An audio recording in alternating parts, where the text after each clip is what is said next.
ഭാരതത്തിൽ തന്നെ ഏറ്റവും പ്രാചീനമായ 5000 വർഷത്തിലേറെ പഴക്കമുള്ള ക്ഷേത്രമാണ് നെല്ലുവായ ധന്വന്തരി ക്ഷേത്രം.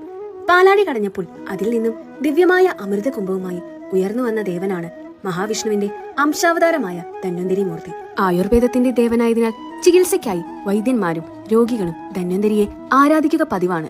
വസുദേവർ ദ്വാപര യുഗത്തിൽ പൂജിച്ചിരുന്നതാണ് ഈ വിഗ്രഹം എന്നാണ് വിശ്വാസം. വൈദ്യരൂപത്തിൽ ഈശ്വരൻ നിലനിൽക്കുന്ന ക്ഷേത്രമായതുകൊണ്ട് തന്നെ ഇവിടുത്തെ വഴിപാടുകളും വ്യത്യസ്തമാണ്. വെണ്ണ ചാർത്തൽ, മുക്കുടി നിവേദ്യം എന്നിവയാണ് ഇവിടുത്തെ പ്രധാന വഴിപാടുകൾ. മുക്കുടി നിവേദ്യം ആമാശയ രോഗങ്ങൾക്ക് നല്ലൊരു ഔഷധമാണ്.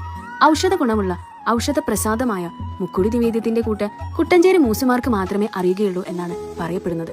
സർവ്വരോഗ ശമനത്തിന് അട്ടയും കുഴമ്പും പ്രതിവിധിയായി കണക്കാക്കി വരുന്നു. ഈ ക്ഷേത്രത്തിൽ ആനകളെ എഴുന്നള്ളിച്ചാൽ ആനകൾക്ക് ഒരു വർഷത്തേക്ക് ഒരു അസുഖവും ഉണ്ടാകില്ല എന്നാണ് വിശ്വാസം. തൃശൂർ ജില്ലയിലാണ് ഈ അമ്പലം സ്ഥിതി ചെയ്യുന്നത്. രാവിലെ 5 മണി തൊട്ട് 10 മണി വരെയും വൈകുന്നേരം 5 മണി തൊട്ട് 8 മണി വരെയാണ് ഈ അമ്പലം.